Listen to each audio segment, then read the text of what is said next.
In this video, I'll show you how to change your current position on LinkedIn. If you've started a new job, received a promotion, changed departments, or want to update which role appears as your main position, LinkedIn makes that pretty simple. In most cases, you'll do this through the Experience section on your profile.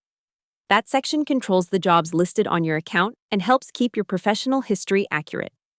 To change your current position on desktop, sign in to LinkedIn and open your profile. Scroll down until you find the Experience section. Look for the job you want to update, then click the edit icon next to it.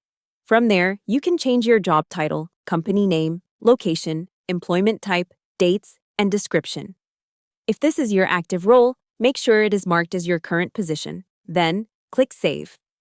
If you're using the mobile app, go to your profile, scroll to Experience, tap the edit icon, and then tap the role you want to update. Make the changes you need and save them.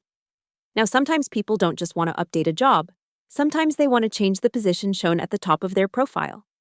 If you have more than one active role, you may need to open your intro section and choose which one should appear as your primary position.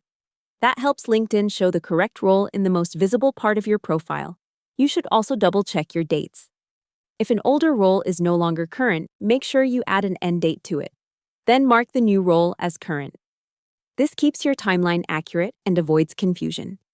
A good extra tip is to update your description too. If your title changed because of a promotion, adjust the description so it reflects your new responsibilities. And before saving, look at the Notify Network option. If you leave it on, your connections may get an update about your job change. If you'd rather make the update quietly, turn that off first. So that's how to change your current position on LinkedIn and keep your profile accurate, clear, and professional. Hope the tutorial was helpful. Subscribe to my channel and see you in the next video.